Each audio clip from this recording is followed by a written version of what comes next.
Um, but just a little bit about myself. My name is Hunter Bickers. I'm one of the counselors here at Penfield. I came through this program back in February of 2018. Unlike some of the other staff, I'm actually from here in Greene County. I grew up in White Plains, about 20 minutes away. Was living in Atlanta prior to coming here, and was drinking a lot and got to where I couldn't manage it. Had gotten arrested a few times for drinking and driving. Came back home, came back here, and my family members informed me that there was a treatment center in Penfield, which I did not believe. I don't know if you've noticed, but we're kind of in the middle of nowhere. And I said, no, there's not. And turns out they were right. I told them, you're right, there is a treatment center, but I'm not going. I refused to go. I wasn't having it. I didn't think I had a problem. I thought I could handle everything on my own.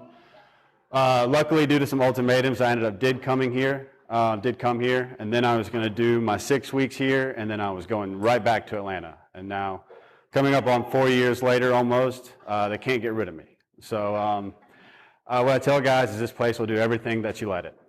Recovery is very much a you get out what you put in kind of thing. But if you sit back, listen, and put forth the effort, your life can be a whole lot better than it used to be. Thank you all so much for coming. You all are part of their support group, right? And the support group is going to be so vital for these guys in the future, right? Ultimately, you guys will hear this in different meetings like Al-Anon, but you can't control this, you didn't cause it, and you can't cure it. But at the same time, you can help. The more that you all know, the better you're equipped to help these men later on in their recovery. The more you know, the better resource you are to talk with them, ask them how they're doing, ask them how they're feeling.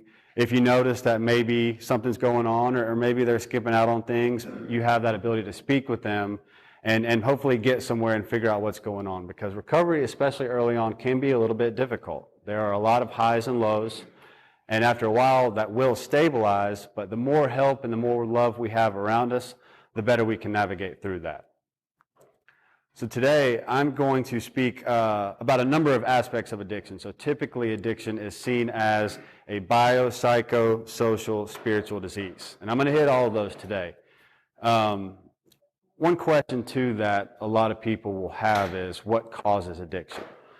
And there really is no good answer. There are so many different ways that addiction can develop and progress within an individual.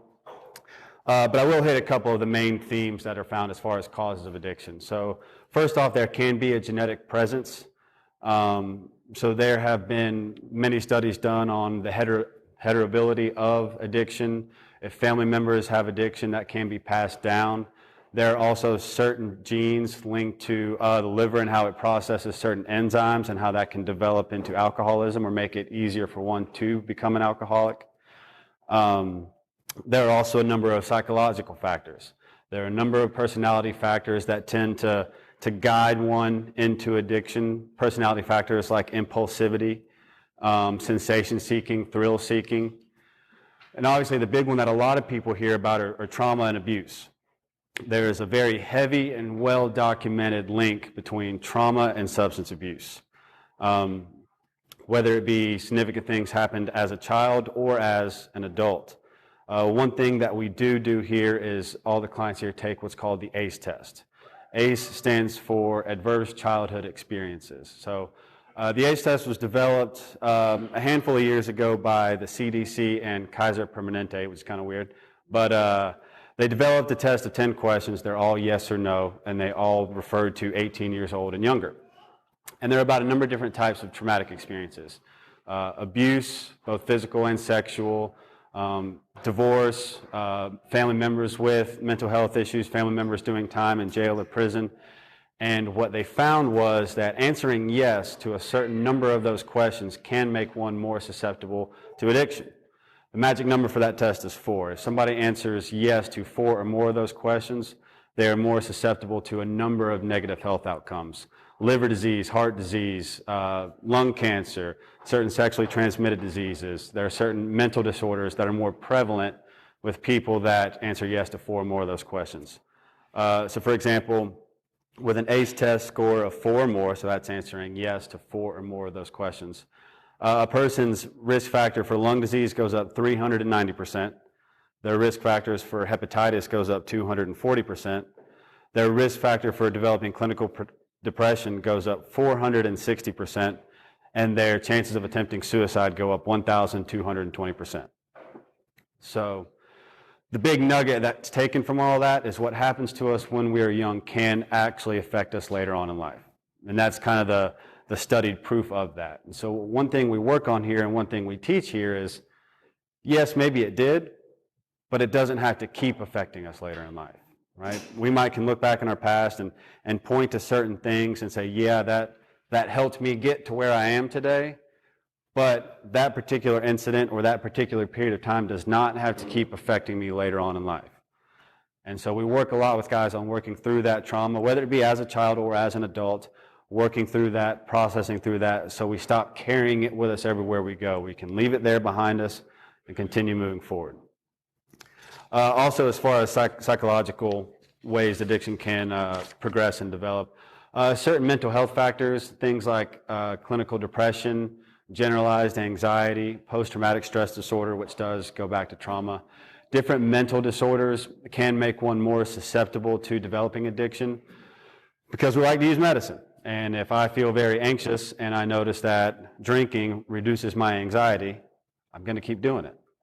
Or if I feel very depressed and taking this one particular pill makes me happy and not depressed anymore, chances are I'm going to keep doing that.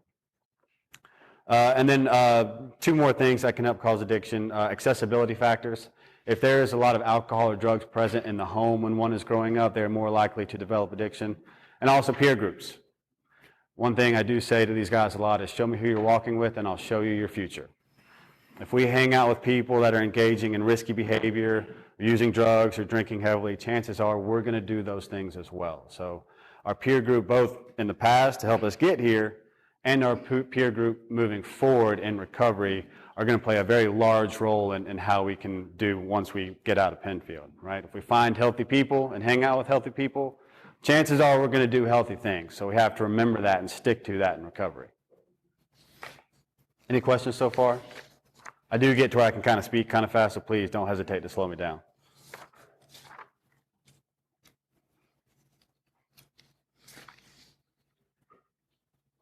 So what we're going to start off with is talking a little bit about the psychological aspect of addiction. So we have a model that we use here at Penfield. If my PowerPoint will start working correctly. And we've developed this model. We call it the dynamics of the exiled self. So I believe it's in the second page of the packet that I handed you guys. So what we start out is our true self, right? That's the man that God intended for us to be. That is the loving, compassionate, helpful, supportive father, husband, man, employee, employer. We start out that way. And then what we find is that trauma typically happens in one person's life, and then that causes us to divert our course in life. And then we start going down a different path than how we originally designed to go. And trauma can have a number of effects, and it also can affect us on a biological level as well. So trauma can affect what's called the amygdala. It sits around the middle of the brain. The amygdala handles our fight or flight response. So if one experiences significant trauma, that amygdala, that area in our brain that controls fight or flight, can be a very easy switch to flip, more easy than the normal person. So when we get triggered by something that reminds us of that traumatic experience, people can be quick to experience a high rate of anxiety, a lot of anger, difficulty coping, or one might begin to dissociate and kind of separate themselves from reality. Trauma can also affect the hippocampus in the brain, which affects memory and learning. So if one is triggered by that traumatic experience, whether they see something, hear something, smell something, the area of our brain that controls memory and learning can also decrease. And trauma can also affect our prefrontal cortex, which sits right up here. And that's you, essentially. That's your thoughts, your actions, your personality. Experiencing significant trauma and then being triggered can cause a decrease in the activity of our prefrontal cortex. So it can kind of slow everything down, but the main part of our brain that can really handle anxiety and stress will shoot way up. But what we find is that once guys experience this trauma, There are a number of different stages that they go through. So first, we find that we're not really ourselves, especially in the period of days to weeks to even months after the traumatic experience happens, and we're still kind of finding ourselves.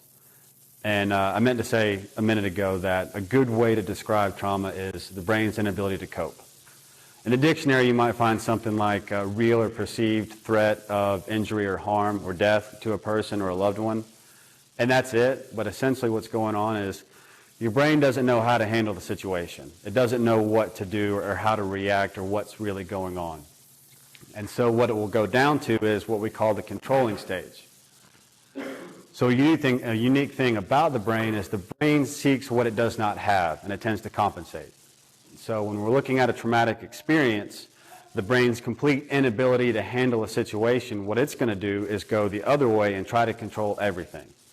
And that can look like us trying to be a perfectionist in life, trying to make sure everything's exactly how we want it to be, making sure everything's in place, everything's in order. We're meticulous with our scheduling. Nothing can go wrong, or else we have a complete breakdown of our day. We can get to the point where we're trying to help other people. A lot of these guys can relate to the fact of I wasn't so much focused on myself as I was devoting all my time and energy into other people and making sure that they were okay. Because by focusing on other people and helping them and making sure they're okay, I don't have to look at me. And I don't have to think about this thing that has happened or this time period that has happened in my life. I can solely focus on you and helping you, and I don't have to look inside. Sometimes we can get a little bit judgmental or critical of others, almost just a bit of a negative and irritable attitude. And usually that is just a result of I've got this thing that's happened to me and I haven't dealt with it, but it's hanging around and it's causing some bad moods and some bad attitudes because I'm just carrying around this traumatic experience with me. And then what we have, what we call the spiritualizer. So what that is not necessarily somebody that's hyper spiritual, it's somebody that is presenting spirituality that's not genuine. They're projecting a sense of spirituality that they don't necessarily live out or agree with. It's more of a facade of spirituality instead of how they actually feel and what's actually going on inside their hearts. And so what we do is we try to control things. We try to control our whole life. The mind doesn't like having a lack of control, so we go over the top. But what we find is it doesn't work.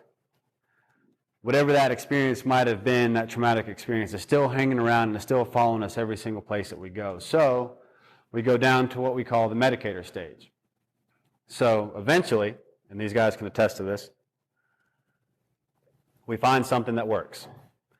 For some guys it's a pill, some guys it's a powder, some guys it's a plant, some guys it's a drink. But at some point in time, we have that thing that just makes us go, and then all of a sudden we can breathe. And then all of a sudden that traumatic experience in the past, we don't have to think about it anymore. Taking that drink makes it disappear. Or that stress and that anxiety, when we think back to that period of time in our lives, all of a sudden we don't think about it anymore. We don't have to worry about it. We don't have to deal with it. So naturally, we're going to do it again. If I have this thing in my past and I realize that drinking this alcohol makes that thing go away for a temporary period, I'm 100% going to do that again because that thing has been ruling over me. And so it very much is medicine. It's a bit weird to say, but there's people in this room, men in this room, that may not be in this room if it hadn't been for the drugs and alcohol. They might have chosen a different way. The problem is the medicine's the medicine right up until it's not. And then at that point in time, we no longer have the luxury of choice. The medicine becomes our boss. And the drugs and alcohol, it tells us where to go, tells us where to be, when to be there. We jump as high as it tells us to jump. And any person or thing that gets in between us and the medicine can and must go. And at that point, essentially in our minds, it's not personal, it's just business. That medicine, that drug or that drink controls us. We are compelled to use it. We are no longer choosing to do so. And what can then happen is we'll move into the hopeless stage. And so what I mean by that is eventually we realize we're not calling the shots anymore. I'm not choosing when to drink this alcohol. It's telling me when to drink it. and I just listen. I tell people often, back to my own experiences, it was almost like an out-of-body experience. I was sitting back and watching myself destroy my life, but I was watching it with a blank face and no emotion and not doing anything about it. Almost like I was just watching Netflix. I was just sitting back and watching it all happen and not doing a thing about it. But then I began to realize that maybe I can't so much get out of this. And then we dive into the hopeless stage. We begin to think, I can't change. I'm an alcoholic, and this is just what life looks like for me. This is all I'm ever going to be, or I'm a drug addict, and this is life. This is how it's going to be. Welcome to the rest of my life. We can begin to lose our purpose and lose our drive because of this hopeless sense that we have attained. And a lot of people think, a common thing that you hear is, oh, just stop, just stop, just stop. Well, we begin to realize what's going on, but we can't and we don't know how to get out of it. There's a good chance that before these men came here, they knew exactly what was going on and they hated who they saw in the mirror. But at the same time, we feel hopeless and we feel shame and guilt for what we have gotten ourselves into. We feel shame and guilt for the damage that we've caused, the relationships that we've damaged, the trust we've broken. But we don't know how to get out. And we feel all this shame and guilt, and unfortunately, due to the medicine we've been taking, the only coping mechanism we've developed for shame and guilt is to use more drugs and to drink more alcohol.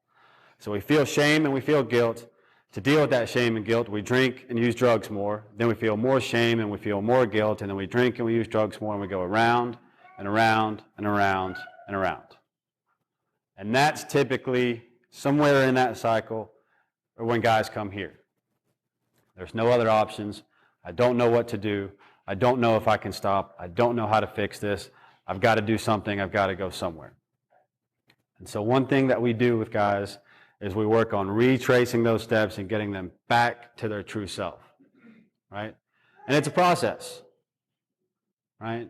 It takes time. It takes talking about trauma. It takes working through it, figuring out where we might be stuck in these stories and these traumatic pasts, finding out things that we might be hung on, and working through that.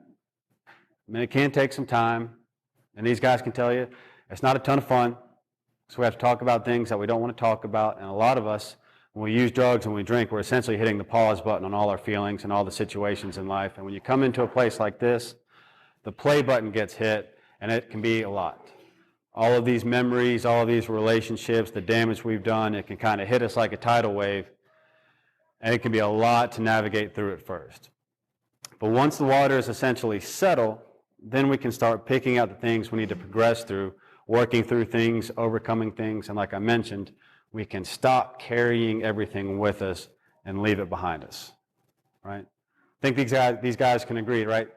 The goal is to move forward in life, right? So we need to lighten the load. It's really hard to move forward carrying all this weight. So we talk about things and we work through things, and as we do that, we're lightening the load little by little, making it easier to move forward in life.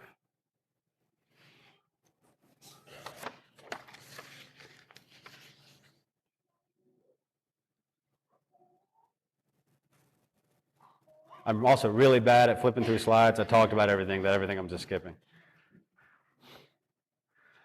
So now I'm going to shift into a brief overview of the physiological aspect of addiction. So what we're really looking at here is the biology of addiction and what's actually happening in the brain in the addicted person. So obviously the brain is a very complex structure, and there's a number of different ways you can look at it. There's a number of different areas of the brain, a number of different lobes, a number of different functions. A number of parts have a number of different functions. I'm not a neuroscientist. I have a history degree, so I'm going to keep it very high level. But for the purpose of this, we're going to separate the brain into two distinct parts, which is the neocortex. So when you're looking at a picture of the brain, it's just a squiggly part on the outside, essentially. And the midbrain. The midbrain sits about right around in here. It's just above the brainstem and just below the neocortex. So essentially what the midbrain controls is a lot of our involuntary actions, right? The brain evolved outward. So the farther out you go, the more control you have. Like I mentioned, the prefrontal cortex is our thoughts, our actions, right? As you go farther down, closer to around here, you're getting more into your automatic functions, right? This area of the brain is why you don't have to consciously breathe. It's why you don't have to consciously beat your heart. It's why you don't necessarily consciously blink. That area of the brain essentially just does it all for you. Its main function is just to keep you alive. That's all it's focused on. Food, water, survival. So sitting in this area of the brain, in the midbrain area, we have what are called neurotransmitters. So many of us have probably heard of some of the main characters with neurotransmitters. A lot of us have heard of things like dopamine. A lot of us have heard of things like serotonin, right? Endorphins. And so all these chemicals do is create feelings. So for those of us that have had children, right, when you see your son or daughter hit a home run or perform at the school play, that's dopamine that is getting released inside of your brain. That's pleasure, right? For any of us that exercise, or if you run a lot and you get kind of that runner's high, or if you hit your hand with a hammer, that's endorphins that are released. That's the brain's pain-relieving neurotransmitter. So all of these chemicals, they're perfectly natural. God designed for us to have them. And our brain is equipped to release these chemicals and help us feel feelings, essentially. And then as we use those levels of those chemicals are replenished. Think about all of these individual neurotransmitters almost essentially having their own little gas tank.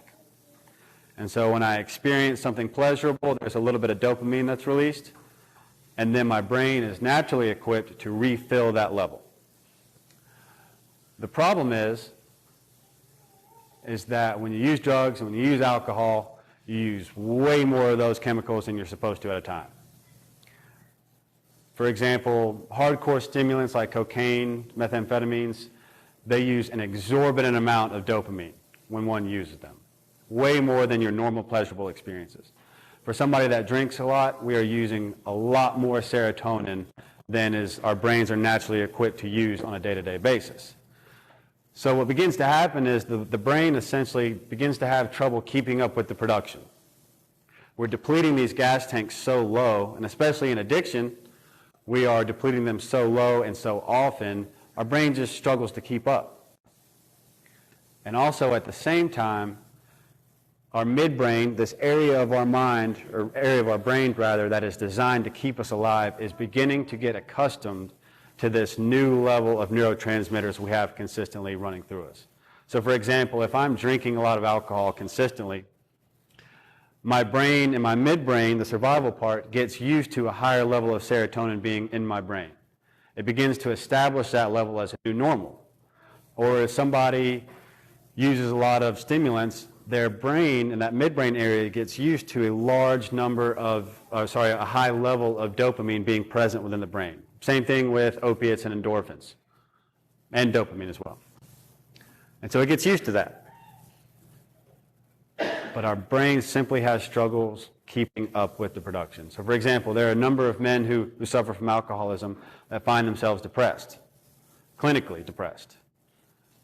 The reason for that is because when we use so much serotonin and our brain has struggles with keeping up the production, consistently we tend to be running low when we're not drinking. Serotonin is the happiness neurotransmitter. So when you don't have serotonin, you feel depressed, right? And that's why a lot of the antidepressant medications you hear about today are SSRIs, or selective serotonin reuptake inhibitors. They help us have more serotonin, essentially. So when we drink a lot, we're flushing our system of serotonin. When we're not drinking, it's tough for our brain to keep up the production, so we're running on empty, essentially, and that causes one to feel depressed. Or for example, people that take a lot of stimulants, when they're not using stimulants, their dopamine gas tank essentially is running a bit on empty, so it's difficult for them to experience pleasure. They feel a little bit numb.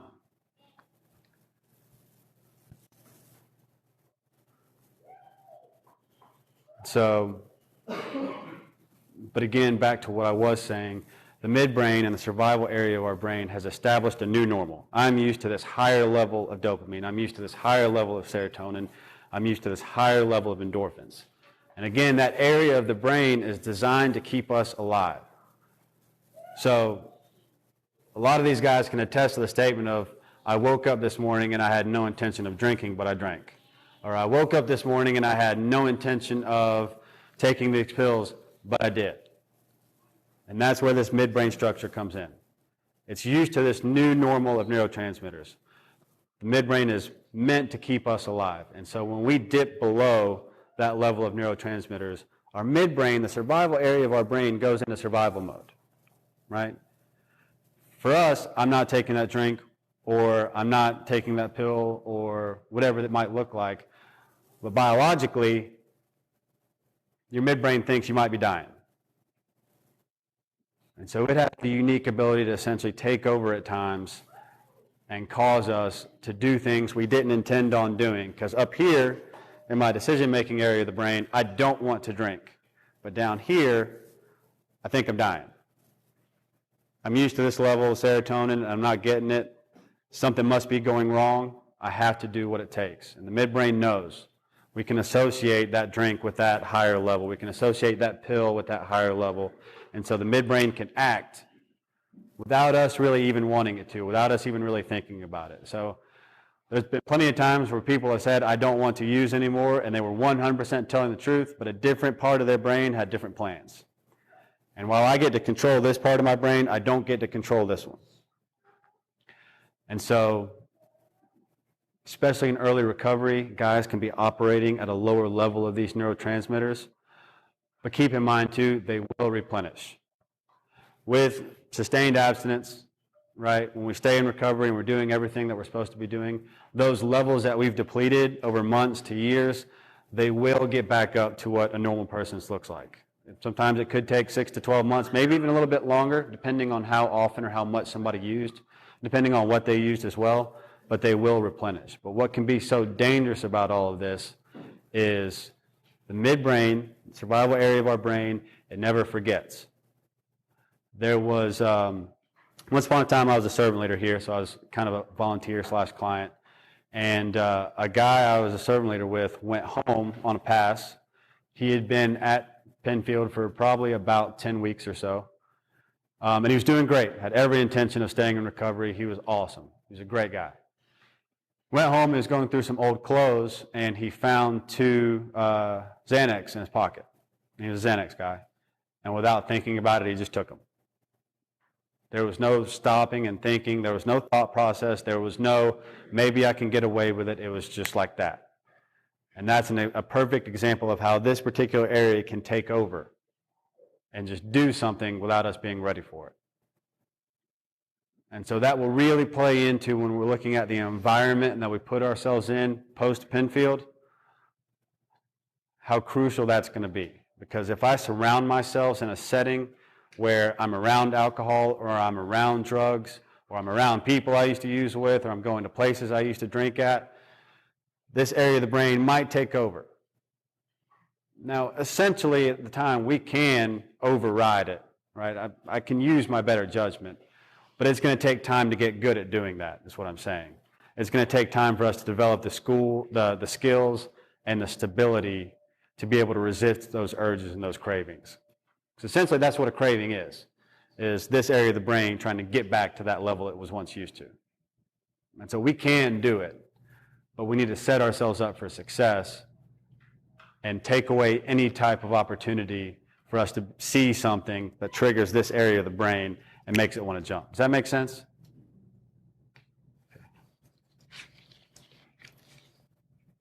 And so here's actually a good example. This graph shows how over time our neurotransmitter levels can begin to deplete. And so once somebody's been using or drinking for a good while, they are essentially just trying to get back to the normal that they were used to, right? There are a number of guys that take opiates, whether it be heroin or pills or anything like that, that can tell you, I wasn't using to get high anymore, I was just using to feel normal. I was just using to not feel withdrawals. I did not get high anymore. That's because we have damaged our neurotransmitters so much, depleted them, that we're just fighting to get back to normal.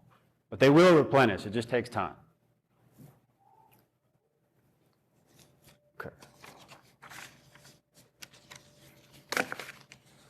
So now, we'll segue into the social implications of addiction. So the main thing when we think about social aspect of addiction are people, places, things. These guys have heard that phrase 50,000 times since they've been here. People, places, things. People, places, things. People, places, things. And it's important. Just like I mentioned, your environment around you is going to play a big part in the success that you have in early recovery. So if you are around people that you used to drink and use drugs with, there's a good chance you're going to be more susceptible to going and doing those things again. If you go to places that you used to drink at, or go to houses that you used to do drugs at, that's going to make you more susceptible to doing those things again. Things, which is the broadest term in the English language, if you do things or surround yourself with things that remind you of the drug use, remind you of the drinking, there's a good chance you're going to be more susceptible to drinking or using drugs again. So some examples of places, right? Bars, weddings, drug houses, concerts, right? We have to be able to sit down, as people in recovery, these guys need to be able to sit down and identify what places can I not go? Whose house do I need to stay away from? What gas station do I need to skip past, right? What restaurants do I need to bypass, right? What particular events, concerts, sporting events, right? What do I need to bypass? Now, does that mean that we have to skip some of these forever? No. But we need time, especially early on. And these guys know, right? It's going to be important for you all as support group members to also know what places he doesn't need to go to, because he knows, right? So we need to have those conversations. Where can you not go, right? And that way, with the more education we have, if I know that he does not need to go to this restaurant and he calls me and tells me he's going to this restaurant, well, then we need to have a conversation. You know that that's somewhere you don't need to go. Why are you wanting to go there, right? The more we know, the better we can help them, the more we can hold them accountable, right? Or if I say I'm going to this concert and you know that concerts were always very big for me and I used to drink a lot at concerts and I've only been sober for 2 months, then maybe we need to have a conversation. What's making you want to do that? Maybe we should pause that for a little while until you have some more time to get stable.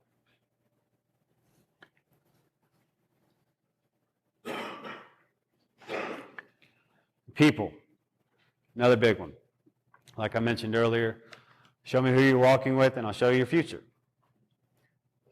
And we all know, as people in addiction or recovering, what people we do not need to be around. Everybody here has got friends they used to drink with or use with. Everybody's got that drug dealer. Everybody's got that drinking buddy. We all have people, and that could be friends, cousins, brothers, sisters, family members. Some dynamics of relationships will need to change. That doesn't mean there are certain people we can't ever hang out with again, but the nature of our relationship will need to change. And there are some people that we don't need to be friends with anymore. And all of these men know exactly who that is. And so that's another important thing we're going to need to have conversations about. Who do you not need to be around? Who's good for you and who's not? Or who do you have in your life that we need to change what it looks like when you two spend time with each other? We need to have those conversations. That way, if I say, hey, I'm going to hang out with John, and you know that John and I used to drink together a lot, well, maybe we need to have a conversation.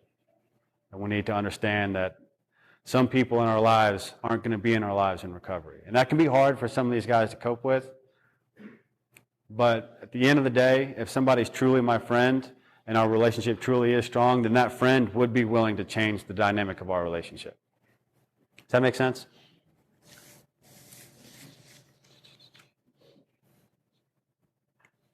This is the slide that everybody hates, or that they hate at least. One of the things we talk about in regard to staying sober and the environment that we surround ourselves in is this. Now I see why that didn't make any sense. The slide didn't change. We talk a lot here about aftercare, right? I've mentioned it a handful of times, but the environment that we surround ourselves in is crucial to our success in recovery. One thing we talk to everybody about are recovery residences. 6 weeks is great. It's not enough. 6 weeks is where we can begin to form a foundation, but there is still an entire house that needs to be built, right? So we talked to a lot of guys about recovery residences, and what those are, they've had different names over the years: sober living home, halfway house. Recovery residences are either groups of homes, standalone houses, sometimes they're in apartment complexes, where guys are living there, kind of in a similar situation. There might be two guys to a room, but they're going out and they're working. You go out and you have a job, you work a normal job, but there's a curfew, there's consistent drug and alcohol testing, there's meeting requirements, there's community meetings with everybody at the residence, there's staff there that are trained with addiction and how all this works. So essentially it's that transitionary period. It's not a place like Penfield where it's much more structured and they're in classes and it's essentially recovery college. And it's not the full outside world just yet. It's an intermediary space for me to get used to working and going through daily life, but I also have structure and accountability to allow me to one day ease back in to the outside world instead of just jumping right into it from a place like this. Does that make sense? So it's one thing we talk to everybody about. Everybody's situation is different, and each one of those conversations is individual, and there's a lot of different factors to consider, but it's a conversation worth having if it's feasible. And it's essentially simple logic, right? Yeah, statistics are statistics, but if we step back and think about it, what makes me more likely to succeed?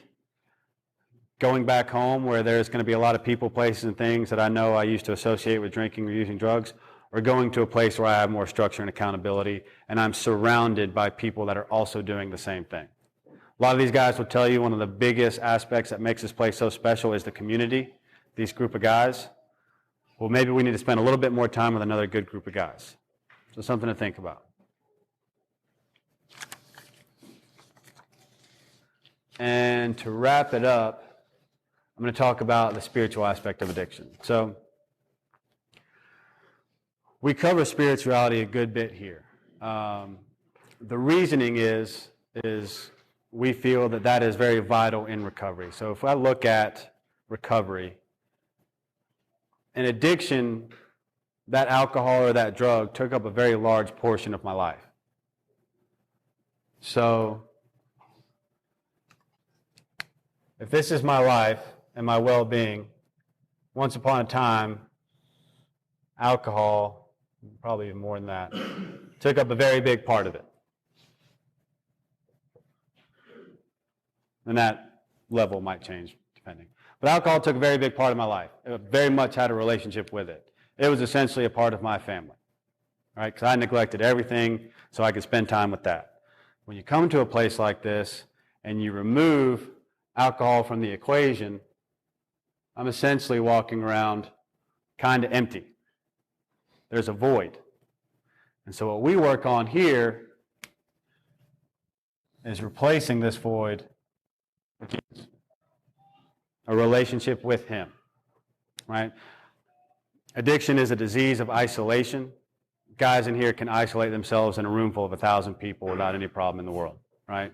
So connections and bondings are very important in recovery, and there's no greater connection or bond than that with Jesus. And that's one thing we work on here is developing that relationship, helping us grow in our relationship with Christ, and furthering that and continue to walk in those steps throughout life. And there are a number of different aspects of spirituality I can speak about in the program. The guys sit through spirituality classes on a daily basis. We have different staff members that work with them, and we'll do praise and worship services, and the guys go to church, and we'll have Bible studies. A lot of the guys will actually do their own Bible studies outside of the schedule after hours. One thing I want to hit on as far as this aspect is what we call the 4 false beliefs.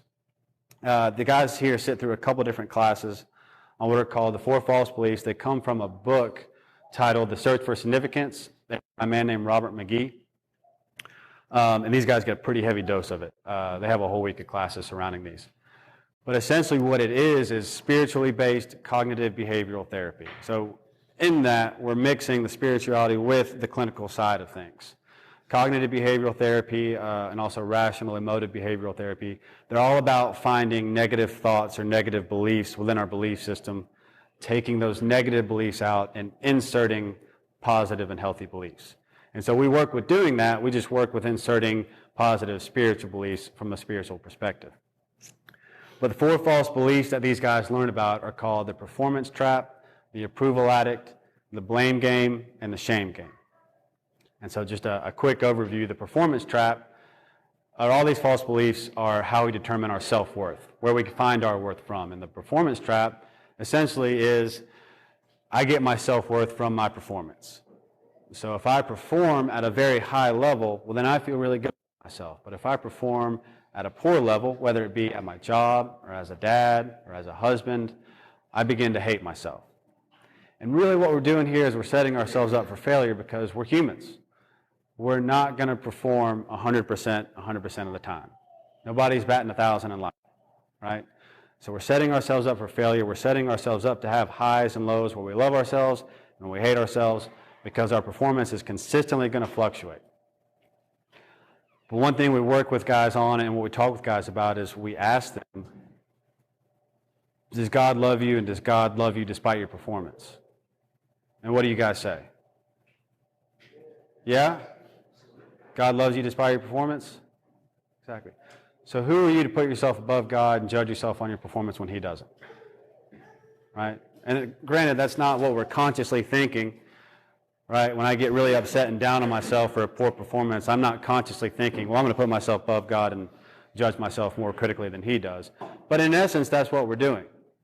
Right? So what we work with the false beliefs is getting our self-worth from our relationship with God, who loves us and approves of us despite our performance at work, despite our performance at the softball field down there. Right? My self-worth and my love for myself comes from my relationship with Him. And then we also have the approval addict, which is the next false belief, and that's essentially exactly how it sounds. My self-worth comes from the way I think other people perceive of me. So if I feel that everybody likes me and everybody approves of me, well, then I like myself more. But if I think that people disapprove of me or people don't like me, then I feel worse about myself. And again, we're setting ourselves up for failure. There's 7 billion people in the world. Not everybody's meant to click. Right? Not everybody is going to like us. Right? Some people don't even like themselves. How are they going to like you too? So again, we have to ask ourselves, do I believe that God approves of me? I hope that the answer is yes. And if it is, if I know that God approves of me, then what does it really matter what other people think? If I have His approval, I'm here. Granted, it's great for people to like us. It's great for us to build relationships. But if I find that this person doesn't approve of me or doesn't like me, my self-worth stays right here. It doesn't dip. Right? Because my self-worth is based on my relationship with God. And if God had a refrigerator, your picture would be on it. Right? So that's where I get my self-worth from. And then we have the shame game. So the blame game first. Blame game is also exactly how it sounds. It's where we have that desire for punishment. Punishment of others, but really more to blame others and to punish others. But really more applicable in this setting is we tend to want to punish ourselves and blame ourselves. Right? These guys know what they did. They know the damage they've caused. They know the relationships they've hurt or broken. Right? They know the struggles that they've put people through. And so it's very easy for them to want to look inward and kick themselves again while they're down. And what we work with them on the process of forgiveness.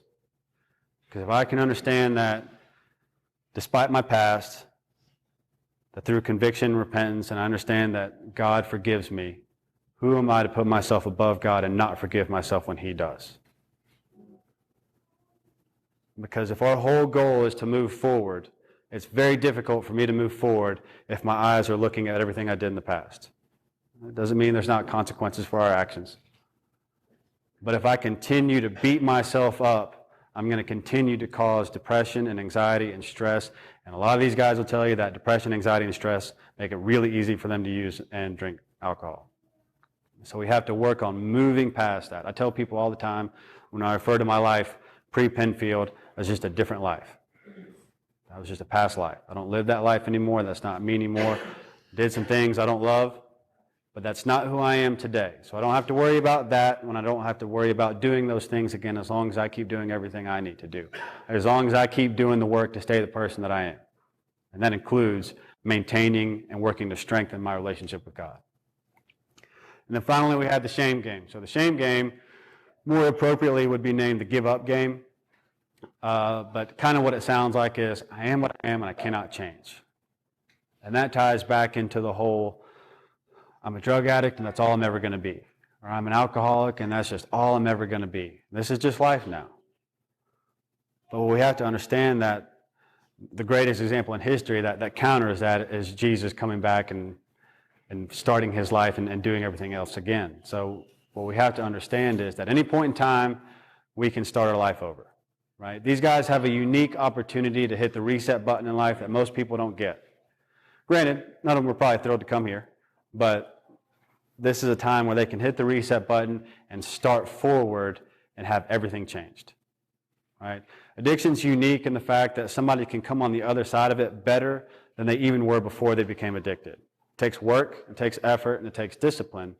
But if we do all of those things and maintain it, and continue to maintain our relationship with God and understand that through him, I do not have to live the way I was living, then the sky's the limit.